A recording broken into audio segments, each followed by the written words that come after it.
বিসমিল্লাহির রহমানির রহিম। প্রিয় সাংবাদিকবৃন্দ, আসসালামু আলাইকুম।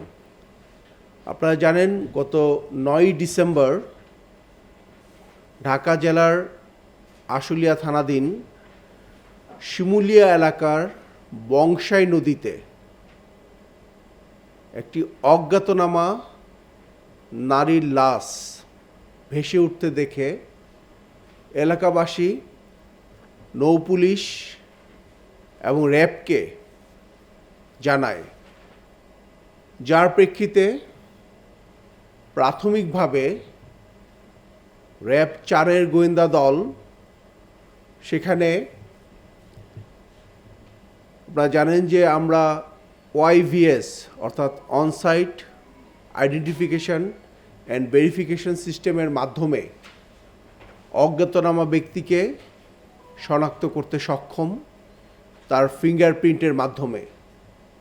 র্যাব 4-এর গোয়েন্দা দল র্যাবের এই ওয়াইভিএস সিস্টেম নিয়ে ঘটনাস্থলে যায় এবং ঘটনাস্থলে যে মৃতদেহটি পড়েছিল সেই মৃতদেহকে র্যাবের এই তথ্য প্রযুক্তির সহায়তায় আমরা তার পরিচয় নিশ্চিত করতে পারি। আমরা জানতে পারি যে এই মৃতদেহটি দিনাজপুরের রুবিনা খাতুন নামের একজন নারী। পরিচয় নিশ্চিত করার পর এই ভিকটিমের পরিবারের সদস্যদের খবর দেয়া হয়। পরবর্তীতে তারা আশুলিয়াতে আসেন এবং ভিকটিমের ভাই বাদী হয়ে 10 ডিসেম্বর একটি হত্যা মামলা দায়ের করেন। এই ক্লুলেস এবং আলোচিত ও চাঞ্চল্যকর হত্যাকাণ্ডের রহস্য উন্মোচনে র্যাব 4-এর গোয়েন্দা দল এবং র্যাব 4-এর আভিযানিক দল তারা তাদের কার্যক্রম শুরু করে। উক্ত ঘটনাটি সামাজিক যোগাযোগ মাধ্যমে ব্যাপকভাবে আলোচিত হয়েছিল। এরই ধারাবাহিকতায় র্যাব 4-এর আভিযানিক দল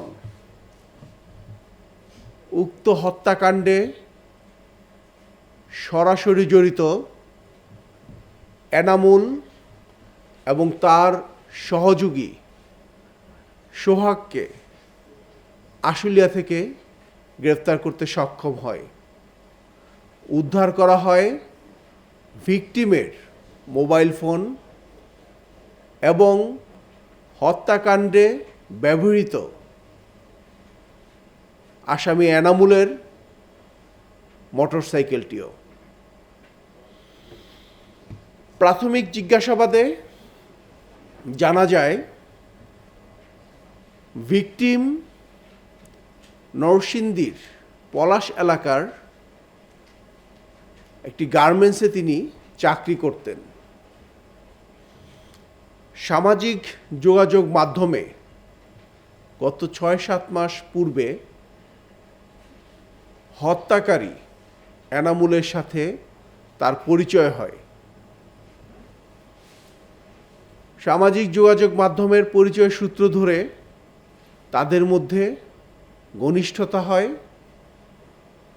যেখানে আসামি এনামুল আশুলিয়া এলাকায় গার্মেন্টসের সুপারভাইজার হিসেবে তিনি চাকরি করতেন।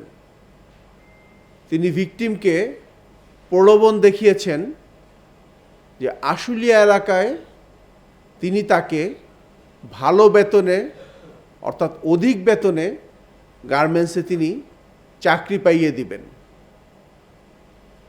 পাশাপাশি তিনি বিভিন্নভাবে ছলচাতুরির মাধ্যমে, প্রতারণার মাধ্যমে ভিকটিমের সাথে সম্পর্ক তৈরি করার চেষ্টা করেন।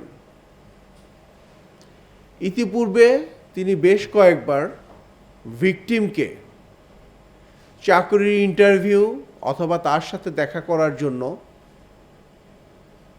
এই ভিকটিমকে সেই নরসিংদী থেকে আশুলিয়াতে আসার জন্য কয়েকবার বলেছিলেন।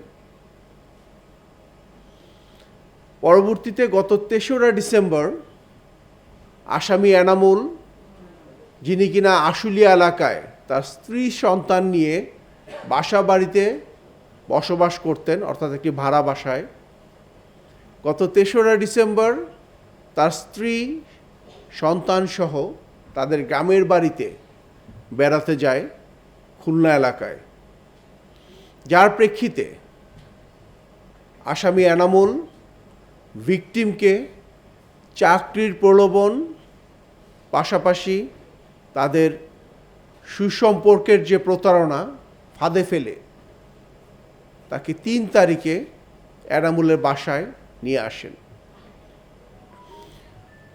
৩ তারিখ থেকে ৮ই ডিসেম্বর পর্যন্ত ভিকটিম এনামুলের বাসায় অবস্থান করেন এবং এই সময়টাতে তাদের মধ্যে বিভিন্ন সময় বিভিন্ন বিষয়ে বাকবিতণ্ড বা ঝগড়া হয়। ভিকটিম এনামুলকে তাদের সম্পর্কের জেরে বিয়ে করার জন্য বারে প্রেশার দিচ্ছিলেন, কিন্তু এনামুল সময় চাচ্ছিলেন ভিকটিমের কাছে। বা তাদের এই ঝগড়াঝাটি বা বাকবিতণ্ড এমন পর্যায়ে চলে যায়, এনামুলের ভাষ্য মতে ৮ই ডিসেম্বর আনুমানিক দুপুর ৩টার দিকে এনামুল পরিকল্পিতভাবে